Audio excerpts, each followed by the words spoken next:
Hello everyone, I am Hedi and I am making a game about Dani. Stay tuned. So this is the general idea of the game.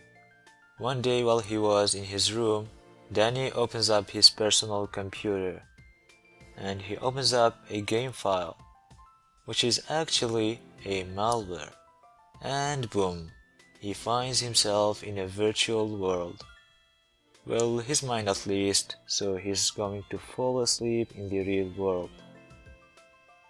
And he should find the required stuff to beat the viruses and find that dude who hacked his PC and he gonna beat him up or something, I don't know, in order to wake up from his deep sleep.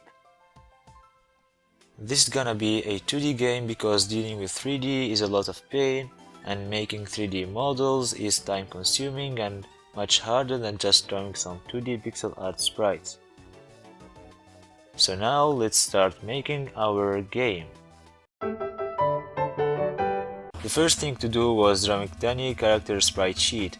So what I did is I took the Hideo sprite sheet as a base and modified it to make it look like Dani and changed basically everything from the color of the eyes to the outfit.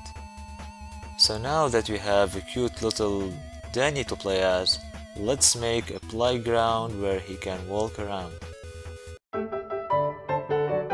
I decided to make the level as Dani's room, so I got a texture from OpenGameArt and started making the level. Instead of slicing up each sprite for its own, I used the same texture for all the sprites of the room elements, enabling texture region property for each sprite. I placed multiple props in the room level, including some decoration on the wall, a roof where Dani puts his manga collection, a desktop with which he makes games, and of course, the milk carton. You know, Dani without milk is like me without my glasses. And now that we have our room level ready, let's invite Dani in. I started by making a new scene with a kinematic body 2D as a root, and a sprite as a child as well as a capsule collision shape, and added an animation player and started making the idle, run, and jump animations. And of course, I added a script and started programming the movement for our little Dani boy. And there you have it, Dani player character who can move right and left. But wait, why doesn't he turn to the proper direction?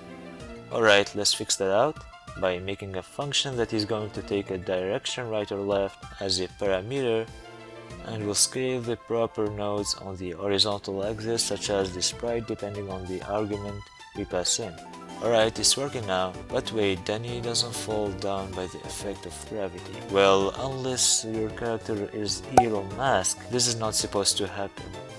So let's make a function that will apply gravity by adding a gravity value to the player velocity.y whenever the character is not on the floor, meaning he is in the air. So let's run that out and see what happens.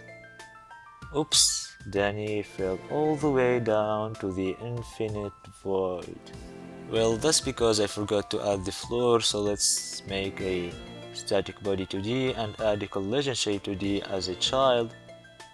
And let's do the same process again for the walls. And here we have it. Now our Dani can walk around in his nice room.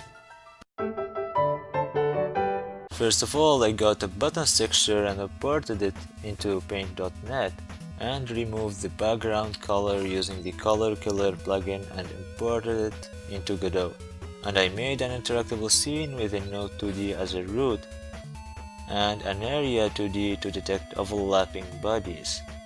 And I made the interaction widget scene with a control node as a root and a sprite for the button as a child, as well as a background sprite and a label for the text, and added that interaction widget scene as a child to the interactable scene, and made a script that toggles the visibility of the interaction widget depending on whether the player is overlapping with the area or not. And then I added the interactable scene to the room level and made its script unique and made it so that when the player is overlapping and press the interaction button, he opens up the desktop as you can see here, which will lead to the operating system menu. So that's it for now. In the next part, we're gonna start making the operating system menu.